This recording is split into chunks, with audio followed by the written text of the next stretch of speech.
আমার আরো একটা পরিচয় আছে, যে পরিচয়টা পাইলে আপনি অবাক হয়ে যাবেন। এটা হচ্ছে বিএনপির ভারপ্রাপ্ত চেয়ারম্যান জনাব তারেক রহমানের চাচাতো ভাই।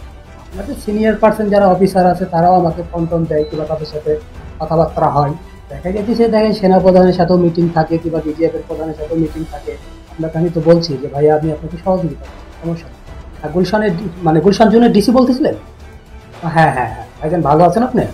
আমি আপনাকে কয়েকদিন ধরে ফোন দিতেছিলাম বা মেসেজও করছি।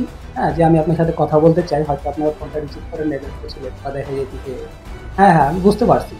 না, আমি আপনাকে একটা বিষয়ের জন্য ফোন দিছি, সেটা হচ্ছে হ্যাঁ, না আমি দেখা যাচ্ছে যে গুলশান যিনি ভারপ্রাপ্ত ওসি, তদন্ত ওসি, এখন বিষয়টা জানাইছি বা আমি আপনাকেও জানাইতেছি। এটা হচ্ছে যে এদেশে যে ফ্যাসিস্ট বা আওয়ামী লীগের যারা রাজনীতি করে বা আমাদের দেশে যারা এখন আত্মগোপনে রয়েছে, তারা দেশে একটা সিনক্রাইট তৈরি করার জন্য কিংবা ঝামেলা তৈরি করার জন্য বিভিন্ন জায়গায় তারা আশ্রয় নিয়ে আসে। আমি যাই হোক, তিনটা লোকের নাম হয়তো বা আমি তদন্ত আপনাদের গুলশান যিনি তদন্ত ওসি আছে ভারপ্রাপ্ত, ওনাকেও দিছি, কিংবা আপনার হোয়াটসঅ্যাপ মানে ডাইরেক্টলি মেসেজ করছি, হোয়াটসঅ্যাপ আমি আপনাকে ডাইরেক্টলি মেসেজ করছি, সেটা দেখবে।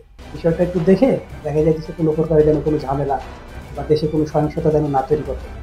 জি জি জি, ঠিক আছে ভাইজান, আপনি ভালো থাকবেন। হ্যাঁ, জি জি জি। আমি তো দেখা যাইতেছে আপনি তো জানেন যে আমি বিএনপির ভারপ্রাপ্ত চেয়ারম্যান জনাব তারেক রহমানের চাচাতো ভাই। জি জি, আপনি তো জানেনই যে আমি ব্যারিস্টার মোহাম্মদ শামীম রহমান। ঠিক আছে ভাই, ভালো থাকবেন। ওকে, থ্যাংক ইউ। হ্যালো, কে বলতেছিলেন? হ্যাঁ হ্যাঁ, বুঝতে পারছি। জি জি জি জি, হ্যাঁ হ্যাঁ, আমার নাম মোহাম্মদ শামীম রহমান। জি জি জি। আমার আরো একটা পরিচয় আছে, যে পরিচয়টা পাইলে আপনি অবাক হয়ে যাবেন। এটা হচ্ছে বিএনপির ভারপ্রাপ্ত চেয়ারম্যান জনাব তারেক রহমানের চাচাতো ভাই। হ্যাঁ, জি জি জি।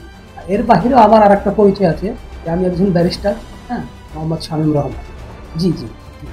আপনি যে কথা বলতেছেন সেটা দেখা যাচ্ছে হয়তো বা একজন ফ্যাসিস্ট, আওয়ামী লীগের ফ্যাসিস্টকে ধরার জন্য আসছেন। আপনি সরকারি কর্মকর্তা।